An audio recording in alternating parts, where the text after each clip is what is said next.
there everybody, and welcome to yet another video, and welcome to yet another review video. Today we are reviewing Andor, Season 2, Episode 6. I know, I am taking my sweet time, but who cares? At the point when I'm making this video, the entire season has already come out and ended, and I am avoiding too many spoilers, although, can you really spoil a prequel to a prequel? Well, I suppose. But the important matter here is that I'm reviewing episode 6. And well, once again, I have to say the fact that it's so different from anything else Star Wars, pre-Disney, post-Disney, whatever, is appealing to me. And also the fact that it's a very well-made show. I'm always about the quality first, right? I've stated on multiple occasions in my videos that you can't really think of Andor in terms of other Star Wars, especially not the Skywalker saga, especially not the OG Lucas films, and not taking anything else post-Disney into consideration, which of course I don't. I kind of view it in another light, in another universe, quote-unquote. I really do not think of Andor in terms of Lucas, because quite obviously there's nothing comparable to that, but also so much different. It's like it wasn't Star Wars at all. It doesn't feel like the Skywalker saga. It's of course a very well-made TV show that is kind of a drama in space. It's a television drama in space, where the first season was a heist show in space. This one is drama in space, about the beginnings of the rebellion, things like that. So I'm very much content and very much satisfied. And especially then, I have mentioned that, I think I mentioned that in my latest review, that I do appreciate the actors. The acting is very good. I mean, whether we are talking about Diego Luna or the actress who plays Daedra, Skarsgård, quite obviously, Cyril, I mean, all the characters are being portrayed very well. I only have one gripe with this episode. Might be actually, the 6th episode so far, might have been the episode that I enjoyed the least, because there was just too much smooching for me. And I know what the intention was. So first, it's the La Révolution Française, quite obviously. It's so apparent, it's so obvious how it's like all supposed to be like some sort of French Revolution. The Gorman being based on France, the language of the Gormans being basically space French. They're even wearing berets. Come on. But, so, they need to put in contrast two things, Andor and the fact that, like, he's human and he's got beaks.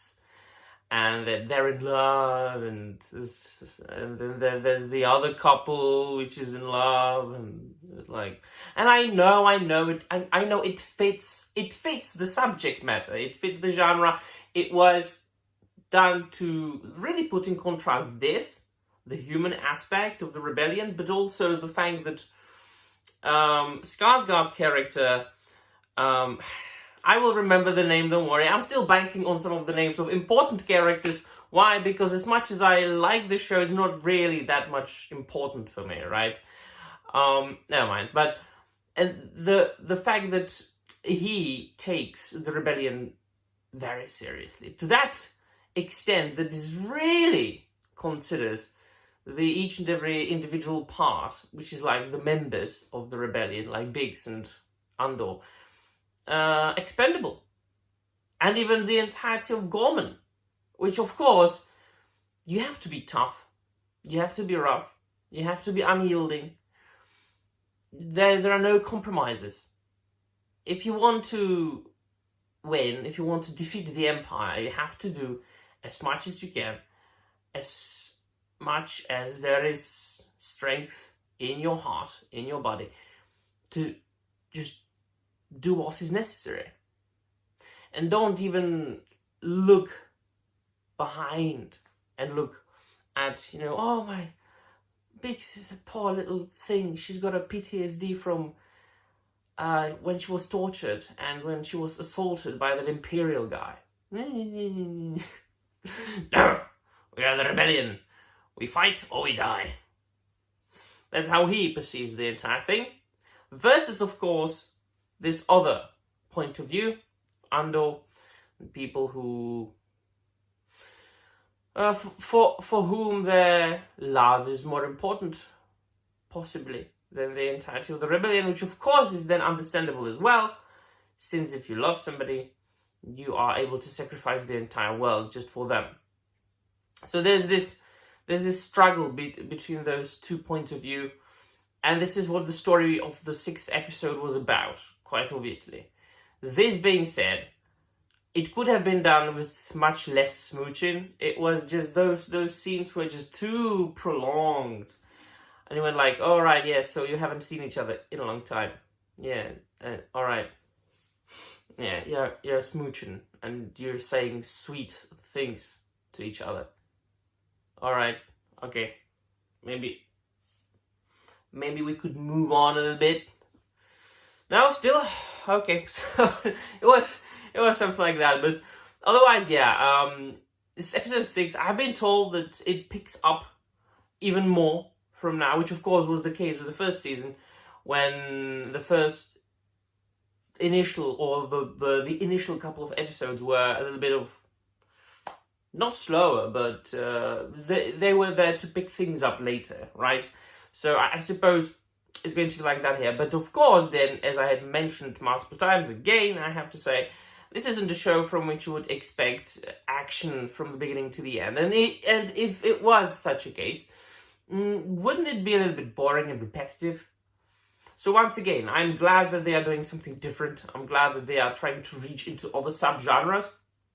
Not only space opera, fantasy in space, like Star Wars originally was. And I don't watch many modern shows or films, but I dare say that within this particular genre, as far as the genre stuff goes, I hate when people say, oh, it's a genre stuff. Everything's fucking genre stuff. Every show, book, film is of a genre. So, I mean, if you choose to speak about fantasy or sci-fi and say, oh, it's a genre stuff. Yeah, right. And drama isn't. Historical fiction isn't. Comedy isn't. Like, well, man, everything's some sort of genre. Idiots. Right. So that's what I think about that. I enjoyed the show. The 6th episode was a little bit weaker for me for a specific reason, but that's mainly a matter of personal preference and taste. So it isn't anything that would be objective. Right, so let me know in the comments down below what you think. They'll be all. Thank you very much for watching, and may the force be with you.